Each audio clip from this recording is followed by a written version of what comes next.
Setelah rehat sejenak dari buat konten, saya nyoba kembali lagi pelan-pelan aja. Tapi saya bingung terus nanya, gue harus posting apa ya di sosial media? Asik kan? Itu openingnya bagus kan? Selamat datang di podcast Gatel. Terima kasih buat teman-teman yang telah mampir. Di episode kali ini saya bakal singgung pertanyaan tadi. Gue harus posting apa ya di sosial media? Tapi ini tuh nggak ada versi tulisannya di Medium, cuman podcast audionya aja atau di YouTube. Kalau misalkan buat teman-teman yang mau ngelihat ekspresi saya kalau salah ngomong, ini juga kayak gitu kan. Pokoknya santai aja. Saya juga ini cuma pakai baju olahraga Adidas yang dikasih saudara saya. Nggak tahu KW atau enggak. Tapi ya, tanpa berlama-lama mari kita lihat dan yuk kita garuk sama-sama. This video is sponsored by myself. Oke, turunin ekspektasi dulu ya. Konten ini bukan tutorial nambah followers secara organik di akun sosial media teman-teman atau bedah algoritma Instagram 2021 no hoax nomor 5 paling efektif. Enggak, karena saya sendiri bingung ini konten tuh mau dibawa kemana, arahnya kemana nggak tahu. Tapi ya ini mah garis besarnya hasil pengamatan saya dari orang-orang yang bingung kalau misalkan mau posting di sosial media itu harus ngapain, atau kadang saya juga bingung ya. Ini hasil pengamatan saya gitu. Tapi biar kontennya makin panjang, saya mau narik dulu sejenak gitu dari fungsi sosial media. Dulu sosial media ada apa sih, maksudnya fungsinya apa gitu. Salah ngomong kan. Sosial media tuh dulu fungsinya apa? Contohnya Facebook. Facebook dulu paling apa sih? Cuman cari teman sama share sesuatu lah. Tapi sekarang sosial media makin banyak, orang-orangnya juga kan variannya makin bermacam-macam lah. Jadi fungsinya berubah, atau bukan berubah sih, berkembang. Sosial media sekarang bukan buat cari temen lagi, tapi cari followers. Sosial media sekarang jadi sarana entertainment. Apa lagi ya, cari kerja sekarang bisa bisa di sosmed. Terus gudang hate speech di sosmed, betul sekali. Sekarang banyak sih Instagram Shop. Sekarang kita bisa ngelihat produk sama harganya di Instagram gitu. Terus kenapa fungsi dari sosial media itu berkembang? Karena ya yang tadi saya bilang, saya rasa karena varian orangnya itu beda-beda, jadi bermacam-macam. Nah, perusahaan-perusahaan teknologi itu berusaha nge-provide itu. Contohnya, sekarang kan video vertikal lagi booming-boomingnya. Instagram buat Reels, YouTube buat YouTube Shorts gitu. Dan udah ngeliat TikTok juga yang udah sukses banget sama video vertikalnya ya. Jadi nge-provide itu buat apa? Karena gini ya, mereka tuh nyoba buat jadi toko serbaguna biar kita sebagai user itu kembali lagi. Mereka tuh ngelihat peluang ini. Nah, kalau misalkan kita kembali lagi, waktu kita di sosial media itu bakal makin lama dong. Nah, itu tuh bagus buat mereka, cuan bagi mereka, karena perhatian kita tuh uang buat mereka. Kita mah cuman pasar aja, serius. Bener deh, saya fungsi dari sosial media itu kayak berubah atau berkembang itu dari zaman ke zaman gitu. Pertama enggak lama juga ya maksudnya, tapi ya karena teknologi ya apapun bisa terjadi ya sih.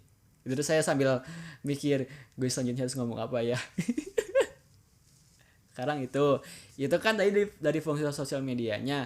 Sekarang kita ke usernya, ke kitanya sendiri nih. Tapi saya rasa episode ini tuh bakal cocok ke orang-orang yang emang suka posting di sosial media, emang lagi bingung aja.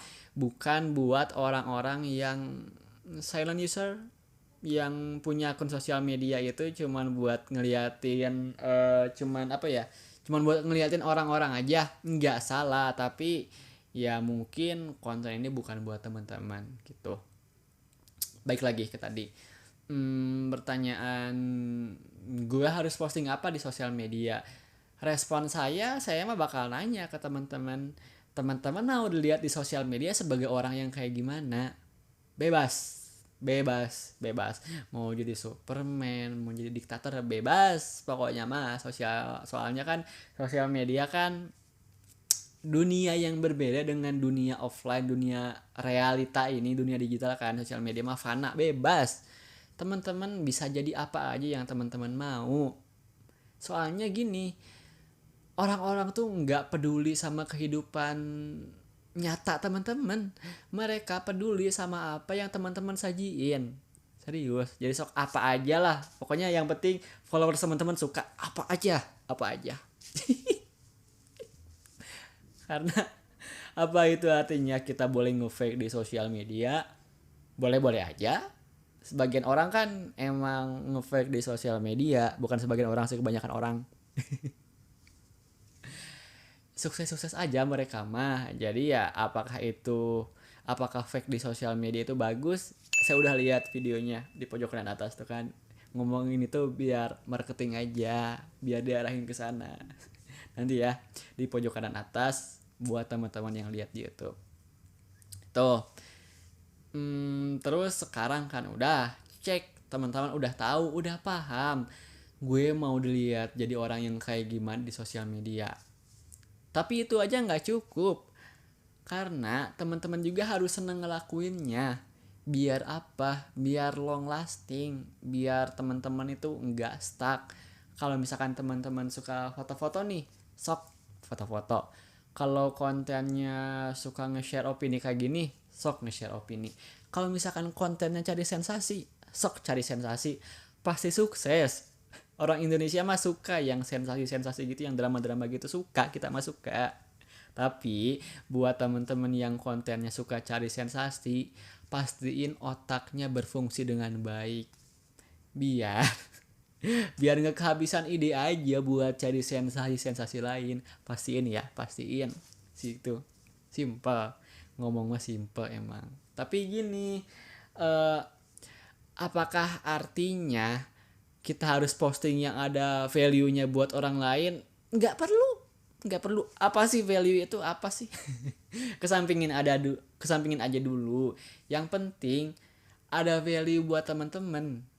Udah itu aja dulu, seminimal mungkin buat dari kita sendiri. Toh orang lain kan nggak peduli ke kita, mereka nggak bakal nyelamatin kita. Negative thinking banget.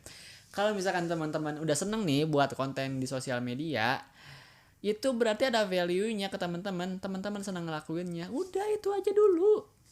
Karena kan kalau misalkan kita posting di Facebook, tulisannya apa yang Anda pikirkan. Kalau misalkan mau posting di Twitter, tulisannya what's happening, apa yang terjadi, bukan postingan bermanfaat, apa yang ingin Anda bagikan. Udah nggak perlu, santai aja.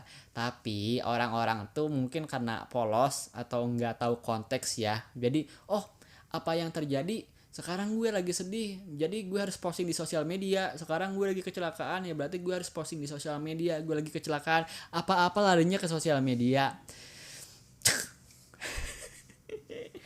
Ya emang nggak salah sih, tapi ya kita bisa nilailah orang-orang yang kayak gitu sampai mana tingkatannya.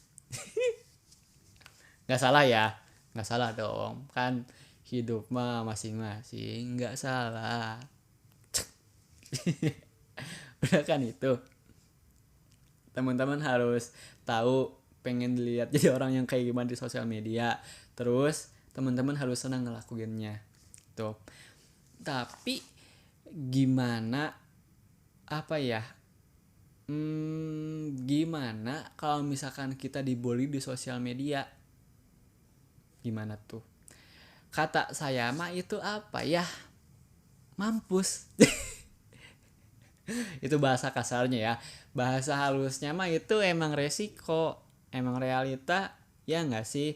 Kayak sekarang aja lagi pandemi nih, kalau misalkan teman-teman keluar rumah nggak taat prokes, ya berarti resikonya virus corona bisa jadi teman-teman, bisa jadi followers teman-teman. Ya itulah, pokoknya teman-teman bisa kena corona, itu aja lah. Gitu. Jadi itu mah emang emang resikonya. Berarti kalau misalkan kita udah tahu itu sebagai resiko, berarti sekarang gimana cara kita menyikapi bulian itu, gimana kita menghadapi perbedaan pandangan, gimana kita menyikapi orang-orang yang nyuruh kita buat buka lebih banyak. Ngerti kan? Buka lagi dong. Ngerti kan? Masa sih? Masa sih cuma saya aja? Nggak ada yang nggak bercanda. Oh ya itu ya. Karena gini, sadarin. Bulian itu nggak bisa dihindari. Maksudnya dari 7 miliar orang di dunia ini pasti dong ada yang suka ngebully kita. Jadi sadarin aja kalau misalkan itu salah satu dari mereka. Biasa aja. Soalnya nggak biasa aja sih, maksudnya ya sadarin aja itu mah di luar kendali kita. Tapi karena di luar kendali kita, ya terus ngapain kita sumpek, ngapain kita marah-marah, kesal sama hal yang emang di luar kendali kita. Gitu aja sih. Saya kayaknya hari ini posting apa sih konten yang terbaru ini mungkin ya, jadi belum beradaptasi, jadi banyak salah ngomong, maaf ya. Tapi ya itu aja sih. Soalnya ya emang singkat kontennya, mah kalau orang dulu kayak gini aja, cuman opini saya aja sedikit aja. Cuman ya karena podcast lagi kosong, terus YouTube lagi kosong, ya buat YouTube aja. Gitu aja sih. Jadi itu ya, teman-teman nggak perlu peduli apa yang orang lain katakan, pokoknya mah di sosial media sok buat nge-share aja. Sejatinya emang buat itu aja. Karena buat nge-share aja, teman-teman harus seneng ngelakuinnya, dan teman-teman juga harus tahu gue mau dilihat jadi orang yang kayak gimana sih di sosial media. Gitu aja. Dah ya, sebelum saya makin ngalor ngidul, makin banyak salah ngomongnya, kita tutup aja ya. Terima kasih buat teman-teman yang telah mampir. Thank you so much for listening and for watching, and I'll see you when I'm feeling happy. Dah. Itu konten di YouTube beres. Berarti sekarang tinggal konten Reels di Instagram, tapi harus ganti baju dulu biar kelihatan punya banyak baju. Oke.